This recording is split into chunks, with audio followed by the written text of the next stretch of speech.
The Spanish dependency system, elderly care, and the pandemic of COVID-19.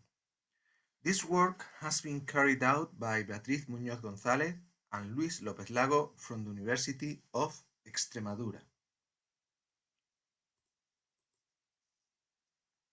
Introduction.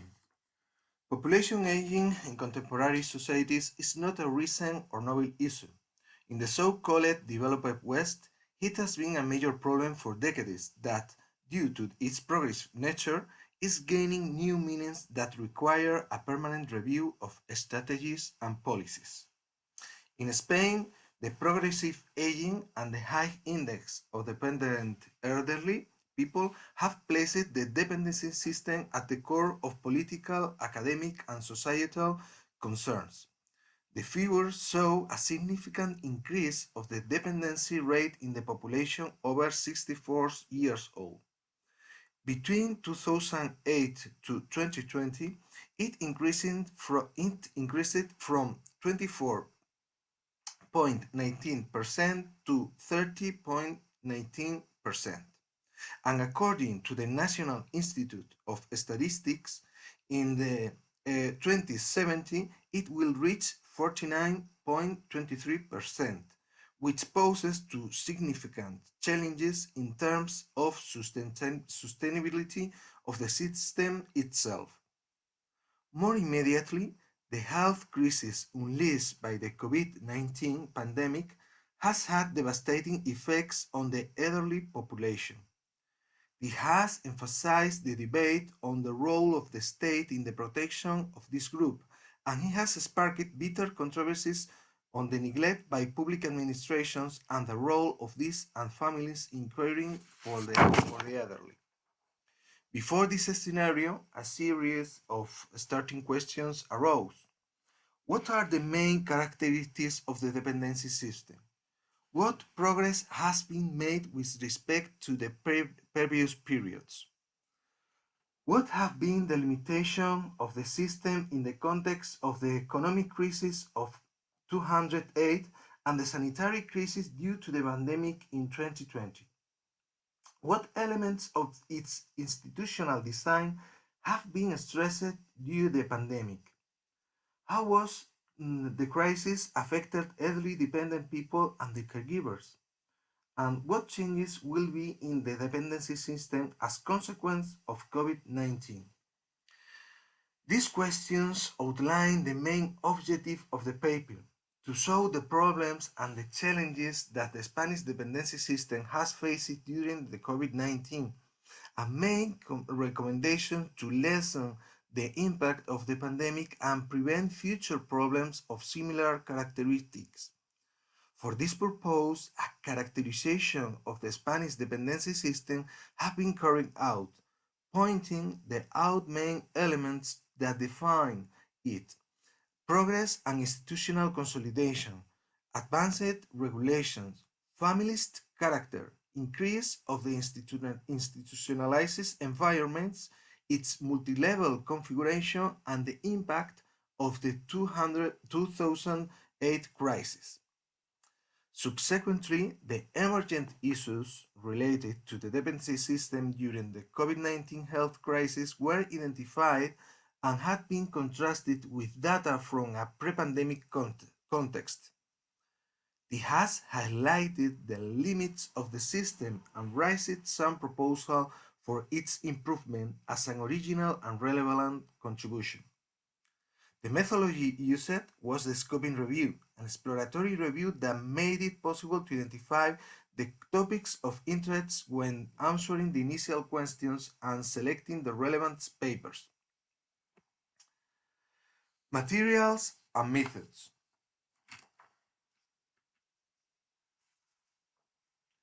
This paper presents a scoping review of scientific position on public policies in Spain regarding aging, from which we extract articles devoted to dependency policies in relation to the elderly. Furthermore, this methodology is applied when seeking articles that tackle the impact of COVID-19 in the Spanish dependency system. This type of research makes it possible to compile the existing evidence on a topic in order to formulate innovative hypotheses, open new lines of research, or generate new work methodologies. We take as a methodological framework of reference the proposal of Arksey and O'Malley. In this phase, we identify two themes.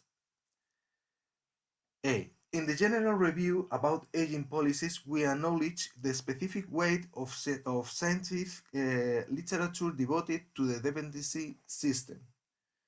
B. Given the situation caused by the pandemic and the consequence on the elderly population, we understand that there is a research purpose in the relation between this phenomenon and the dependency policies that we take of the elderly.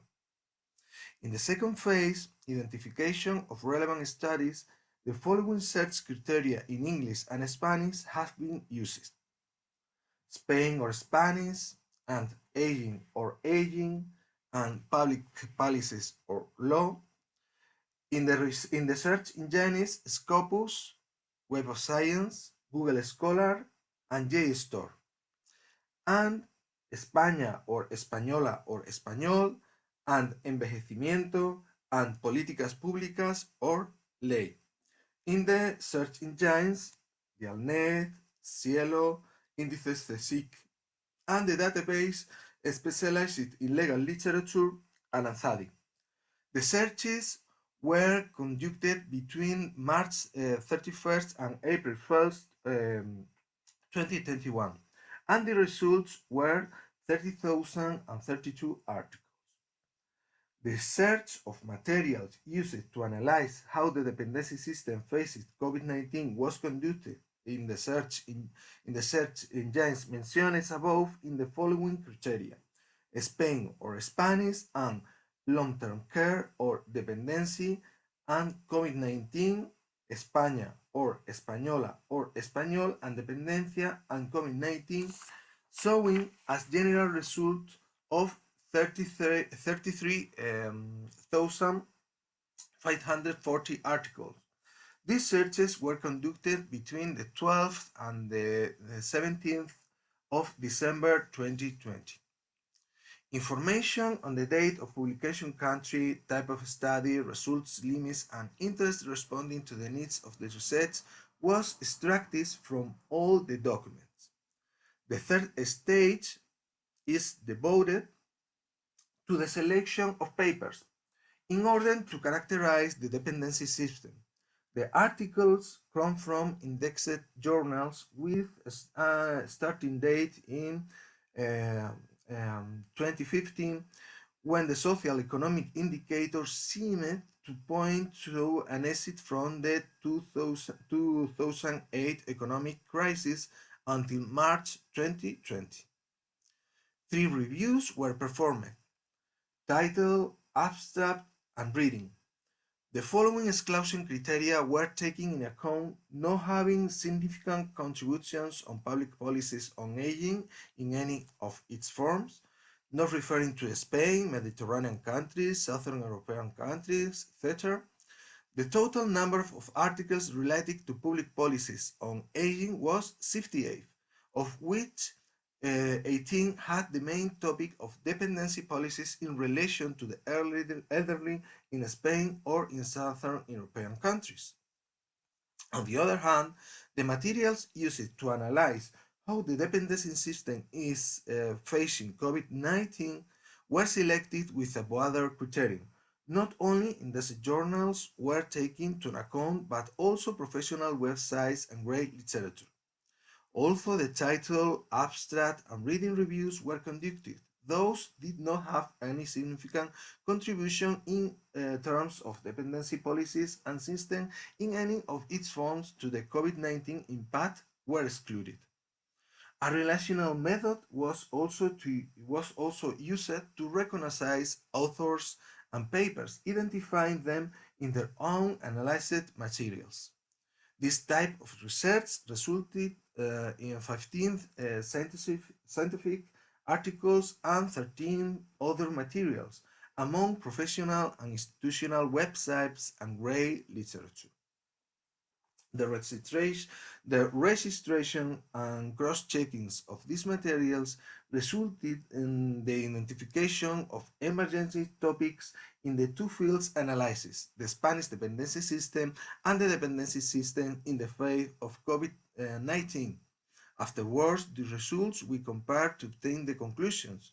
The present paper presents the communication of the results and conclusions.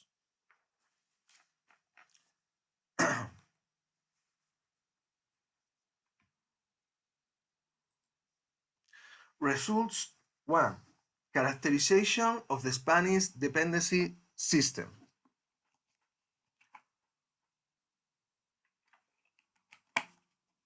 For this characterization, we made a historical perspective of the Spanish dependency system.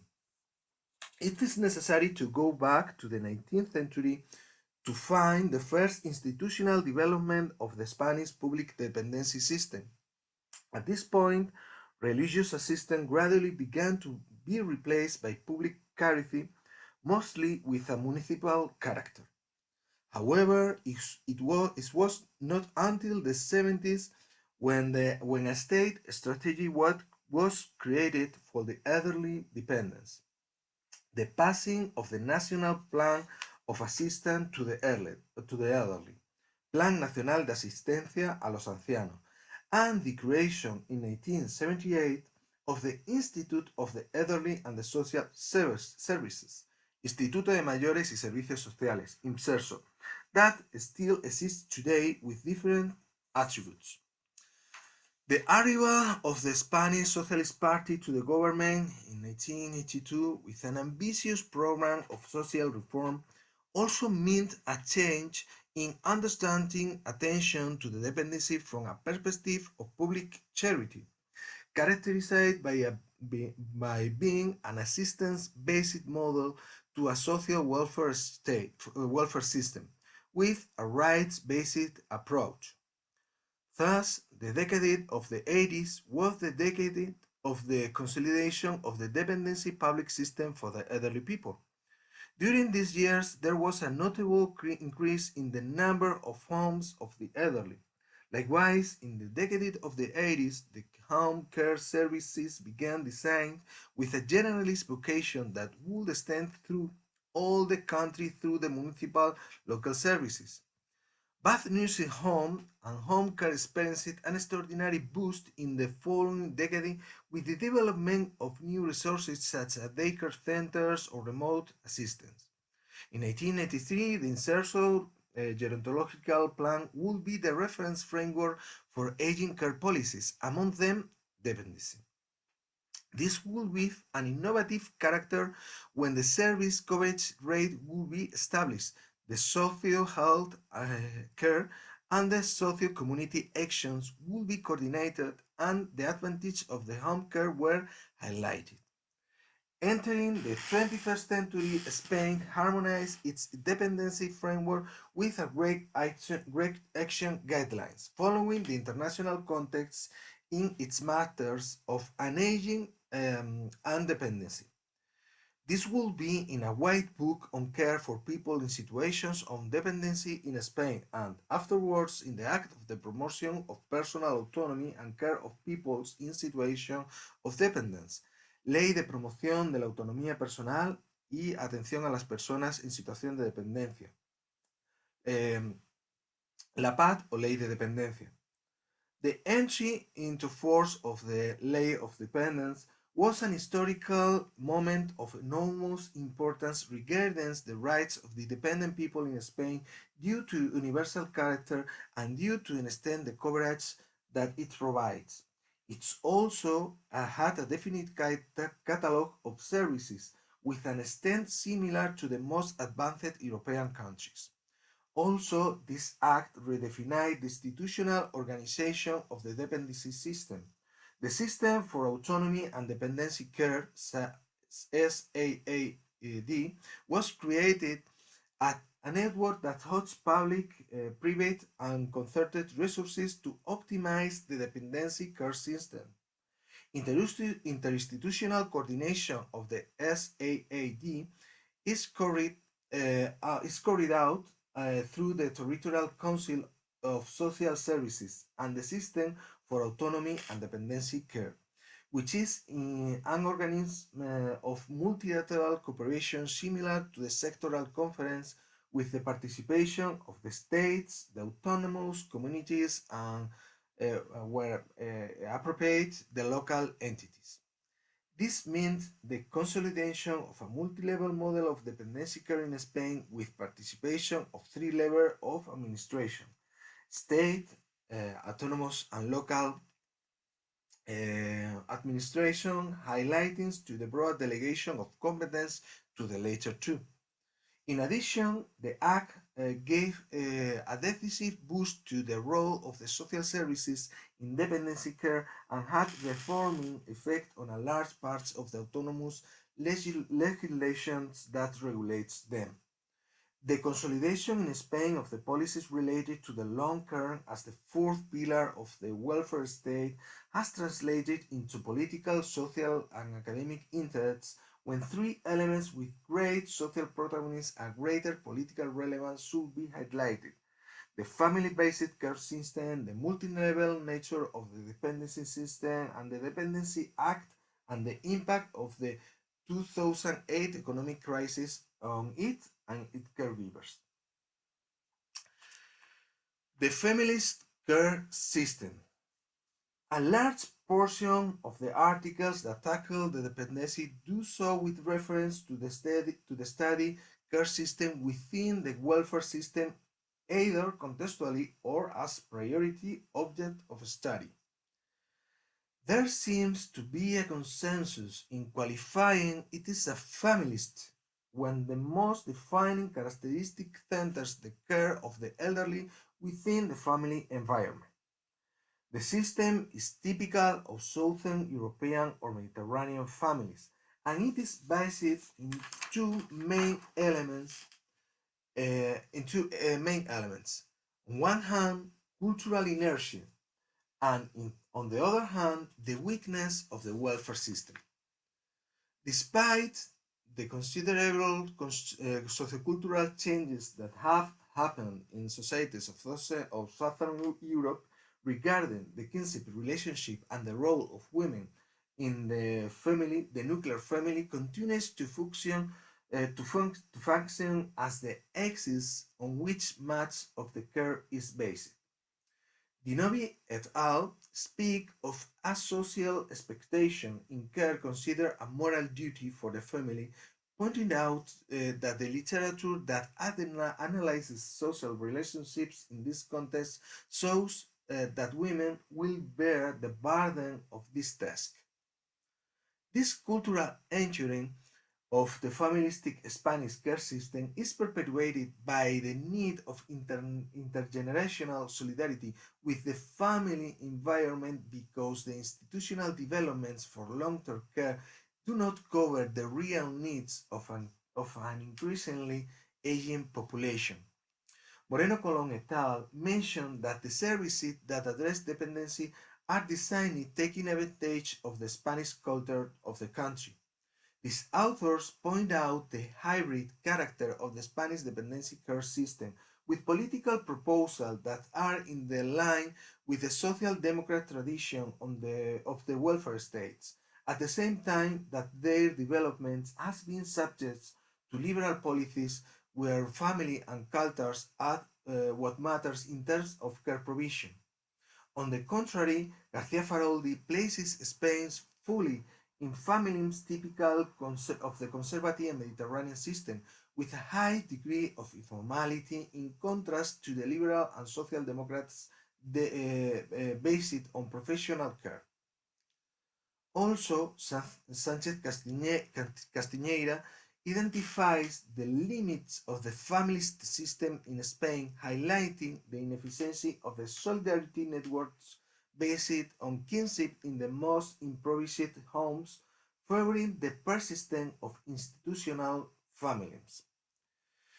In the area of implementation of dependency care policies, it is also found the Spanish system. There is a ecosystem of public resources and a wide array of private services, especially companies and freelancers, to a lesser extent the third sector. A sort of mixed model where, due to the social changes in family relationships, the private sector occupies the role used to be held by intergenerational responsibilities based on kinship, which is where the state does not reach. Within this dynamic, the provision of care through the hiring of domestic employees stand out. Normally, these are precarious services within the informal economy and with a flexible nature, where the migrant women have played a leading role. The notable increase in the migratory flow that Spain has experienced since in the beginning of the 21st century has been driving this. Likewise, in this context, where the care resources in the form of nursing homes have been increasing and the preference of the Spanish families for this type of care, primarily for people over 80 years of age or with severe functional limitation. This mixed model of dependency care reveals the limitation of the system when providing universal coverage, while own design generates inequalities in the access care. The multilevel character of the Spanish dependency system.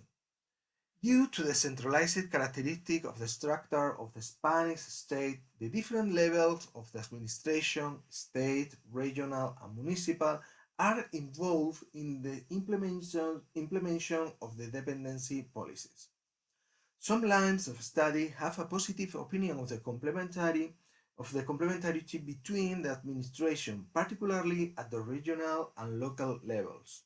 Lozano and Garcia are less optimistic when analyzing the imbalance between the fiscal balances of the central and regional governments.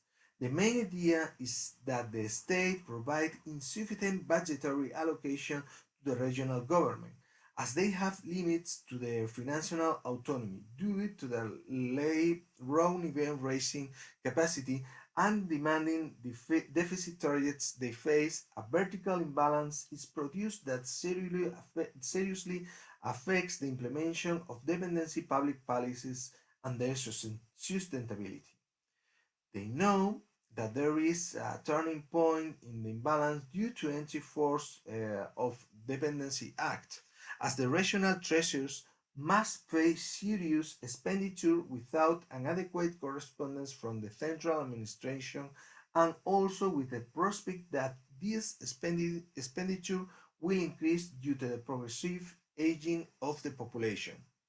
This fact, one-third with the 2008 economic crisis, where all kinds income decreased. Thus, the authors manifest the need to correct this imbalance in order to have a sustainable dependency system in the face of a demographic scenario that is demanding it. To this end, changes must be made in the competency architectures that allow collection systems that are more adequate to social needs such as dependency care. And the next point is dependency system in the face of the 2008 crisis. The entry into force on January 1st of Act 39 2006 on the promotion of personal autonomy and care for dependent persons, ley de promoción de la autonomía personal y atención de las personas en situación de dependencia, meant a substantial improvement in development of dependency care in Spain. However, without denying the progress made by the regulatory and institutional developments linked to the Dependency Act, it should be noted that the full development of the universal application of the Dependency Act has been obstructed by the significant tightening of the requirement to affect its benefits. This creates a huge waiting leads to affect the economical aid, resources, and services dependent um, on this law. This forced situation of informal economy and precariousness among the caregivers, which was especially serious for the women who were again those sustaining the care that, according to the law, was supposed to be provided by the state. This scenario generated a considerable discrediting of the system in the public opinion, which should be understood in order to understand the development of the Dependency Act in the Spanish society. There is a general consensus regarding the importance that the entry into force the dependency had. There, there is also general agreement regarding the importance of the negative effects of the 2008 economic crisis in the execution of the dependency law. The economic slowdown, with its detrimental impact on employment, production, and the revenue collection capacity of the state to invest in public policies, had an harmful effect on the dependency system. Also, it is necessary to add the strategy to deal with this crisis with severe cuts in social policies both by the European Union and the Spanish government during the crisis and the years that followed, which depend the deficient implementation of this law. In Spain, this translated into a partial insufficient application of the Dependency Act, causing one of the most important consequences of labor informality of the caregivers, which is one of the most important debates in the field of dependency studies, the professionalization of care. Indeed, one of the main contributions of the Dependency Act regarding to the improvement of the situation of the long-term caregivers was the responsibility of the governments in providing dependency care, which should have the effect of broadening the professionalization of the sector. To this should be added the regulation of the employment situation of non-professional caregivers, generally female relatives, which will have had very positive effects in terms of elevating the gender inequality that overload of caregiving entails. However, this could not reach the scope expected after the crisis, with the care sector in particular suffering from precariousness of the labor market, which was further accentuated by the 2012 labor reform. Another obstacle, another obstacle for the professionalization of caregivers comes from the familistic care system and the cultural weight of a care ideal that assumes that the women in the family should be responsible for providing long-term care to the elderly. Although the familistic system, which implies a sexual distribution of labor, is presented as one of the most relevant factors to explain the persistence of informality. There are others that have to do with characteristics of whose demand services. In sense, Cantarero et al. Highlight that living in rural area, being women, and having low income is associated with the demand of the informal care. Thus, Speaker and Thueras consider that the age is a factor that influences caregiving with a preponderance of informality linked to the partner care within the home between the ages 65 to 79 with occasional help from professional home care. Regarding the exit from the crisis, the Spanish dependency care system began to show clear recovery signs in mid-2015. However, despite the progress made, there are on health services the unbalanced structures between economic benefits and services, the deficit of governance and institutional cooperation between the different levels of administration, the varied development of the dependency system among the regional governments, and, as mentioned above, the quality of employment and the impact of gender equality.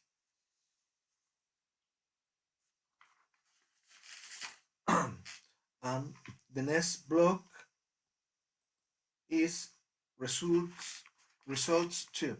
The Spanish dependency system in the face of COVID-19.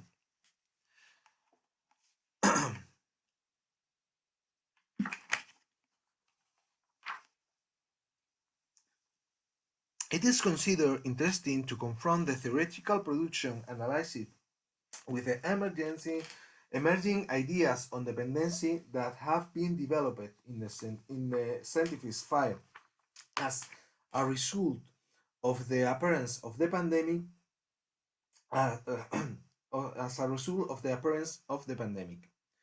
To this end, some of the elements inherent to the system, such as its family's nature, the extraordinary increase in institutionalized care in nursing homes, its multi-level configuration, and the precariousness of the working environments in care, are taken up again, and the impact of COVID-19 on this is studies as well to the table some of the challenges that are present both in the current fight against the pandemic as well as well as in preventive matters to the future scenarios similar to this one. Ah, the retirement homes as the epicenter of the pandemic, a questioned model. Earlier, it is mentioned that the pattern of institutionalized residence for the elderly was linked to the sociocultural changes within the Spanish family system, where the tendency was to have out of home care after the age of 80 in cases or severe dependency. With the outbreak of the pandemic and the magnitude of the mortality rate in nursing homes, this topic will emerge as a major theme in scientific studies on dependency and COVID-19. Most of the specialists have addressed the issue, agree on the risks for the transmission of the pandemic in these spaces as they have been conceived up to now. In this sense, it is necessary to stress the lack of preparation of the retirement homes to face pandemics, as the vast majority lacked contingency plans for these scenarios. This was reflected on many occasions in the lack of materials and healthcare resources for infection control, and the scarcity availability of diagnostic tests that were adequate for detecting the illness. To this, the vulnerability of the residents should be added because their advanced age and also because of the comorbidities they present as a fact led not only to the high rate of infection but also to the enormous fatality of the viruses in the retirement homes. Another factor should be to the facilitator of the program of the propagation of the virus in the very design of the residential buildings. These are characterized by the abundance of common spaces that are not ready for the application of social distancing, with even intimate living space having to be shared, such as bedroom or bathrooms, and that function as an accelerator in the viral expansion.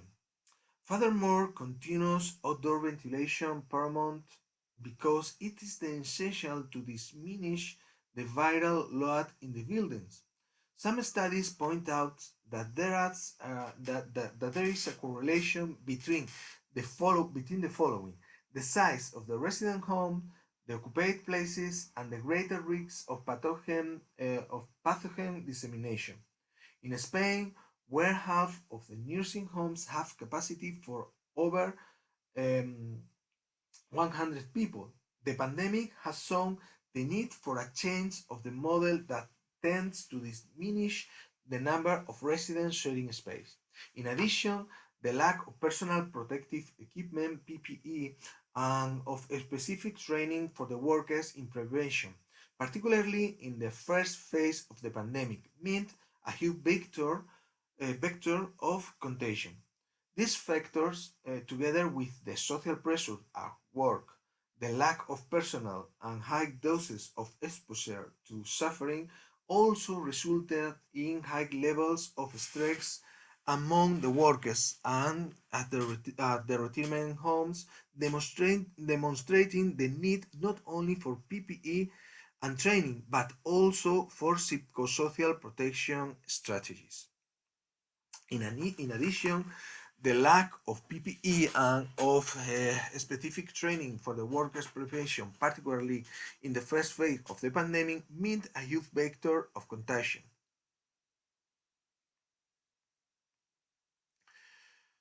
Point, uh, point two, uh, point two intergenerational relationships and technological solution to overcome isolation and loneliness. Another of the main topics in the debate of dependency is the dispute around the family's care system, the importance of cultural values in its sustenance, and the analysis of the transformations of the model due to the socioeconomic changes during recent years. With the outbreak of the pandemic, we find that the intensity of the relation between the different generations among the household, what Bonilla and Lopez call intergenerational families, is translated in both cohabitation at the house and into a high number of visits to parents, grandparents, and other relatives of older age, which is typical of the Mediterranean models and conflicts with the isolation and security measures recommended for the elderly during the pandemic.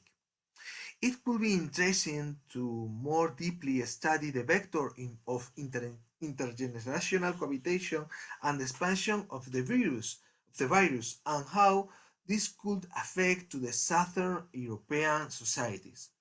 Thus, in a system where the weight of tradition on family responsibilities for the care of the elderly is high, and where the institutionalization of the nursing homes often triggers traumatic situations in the family environment, COVID-19 has led to a disruption in the family relationship. The impossibility of visits because of the risk attacks has deepened the emotional tension that both residents and families experience. Because of the restriction on family visits, attempts have been made to counteract isolation and loneliness with the use of communication technologies such as video conference, calls, or instant messaging application.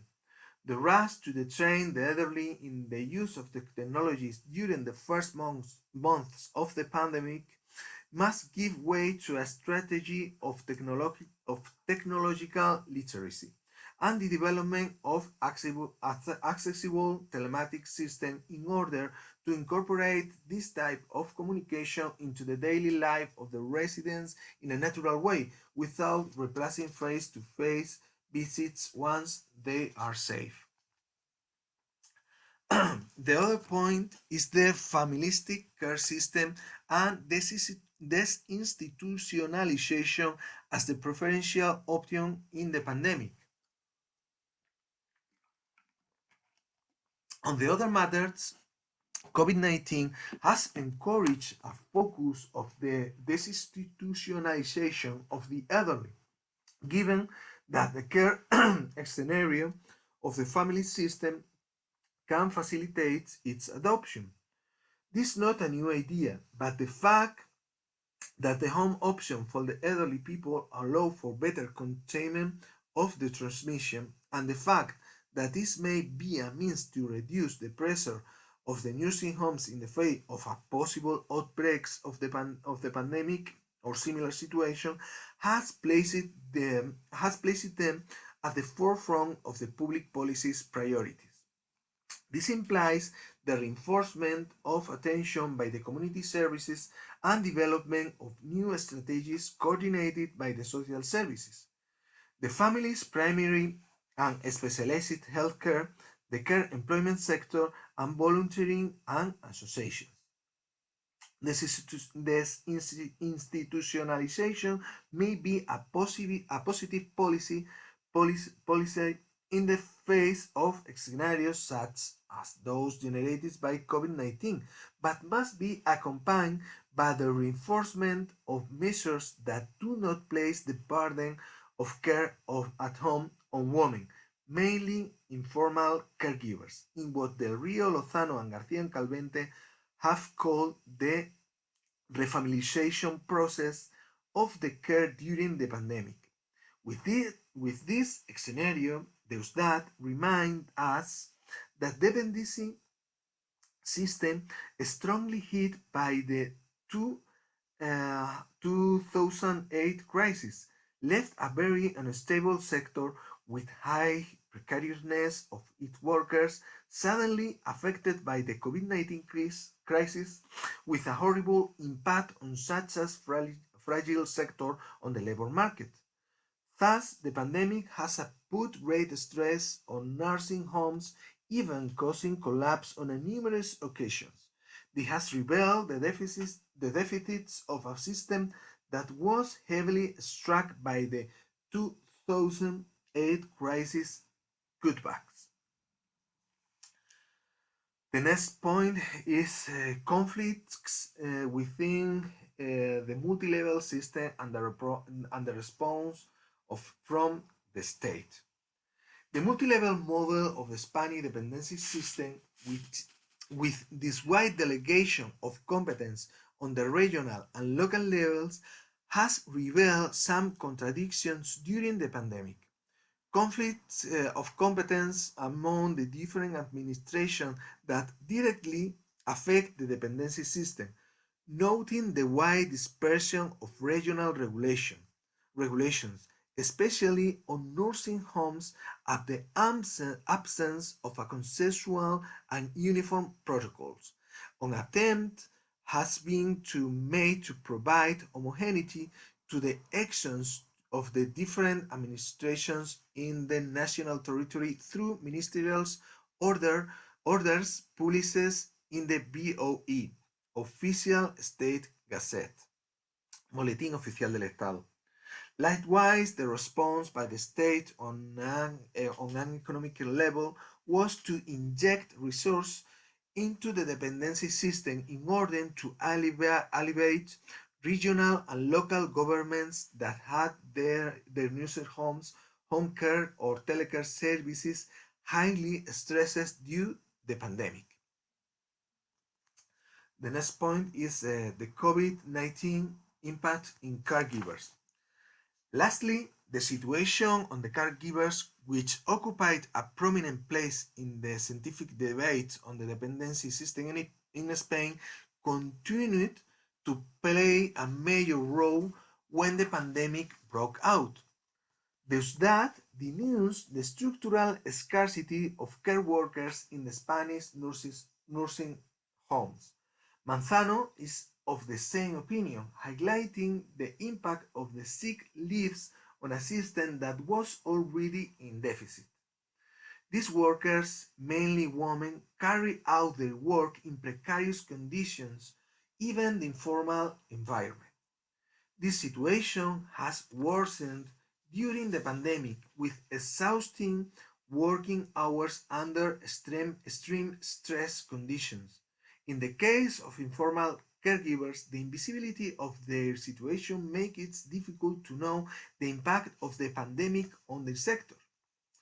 What does seem evident is that the women during the pandemic assumed greater demands from informal care, which means greater risk of accognition and less ability to take care of themselves. Thus, in addition to the danger of infection by COVID-19, it is important to take into account the consequence of the health of informal caregivers, such as anxiety, stress, depression, chronic morbidity, irregular consumption of drugs, unhealthy diets, little physical exercise, and insufficient rest. All of this is aggravated by vulnerability situation of a group that already does not enjoy the minimum safe labor conditions because they operate within the informal economy. In the face of this situation, those responsible for the dependency policies must develop strategies that incorporate informal caregivers so that they can have access to protection and can be trained in security protocols. And for finish, conclusions and recommendations. The results of the analysis conducted to assess the COVID-19 has brought into light numerous structural deficiencies of the Spanish dependency system. As a result of the review that have been carried out, we can conclude that the remodeling of the existing nursing homes for the building of new ones, the following optimal objectives are approached. One resident per room, the existence of common spaces that allow for safe distancing, enough distancing, enough open and green spaces, and for all enclosed spaces to have adequate light and ventilation. Thus, this is highlighted that the institutional representatives should face the structural deficits regarding personnel and the precariousness of their staff and prepare contingency plans for future pandemics, buying PPE, creating worker replacement system, clear and coordinated protocols with health institutions, and stress relief plans with psychological help. In addition, to lessen the negative effects of isolation on the emotional well-being of the elderly in nursing homes, structured digital training is proposed to enable them to maintain contact with their families and thus create a support system for family members to facilitate access to communication technologies. In view of the situation that has arisen in nursing homes, the desinstitutionalization route emerged as a realistic alternative, especially in Spain, where culturally home care has a positive connotation. However, the authorities must ensure that this strategy does not place greater burden on caregivers, mainly women, and that it does not increase informality of care work, and has been warned in some of the studies reviewed. Undoubtedly, the challenge posed by COVID-19 to the Spanish dependency system will require a strong public investment and clear political will so that the post-pandemic crisis does not end up further deteriorating care policies. To this end, it is necessary to make a firm commitment to strengthen the welfare state, placing care for the elderly at the center of political concerns.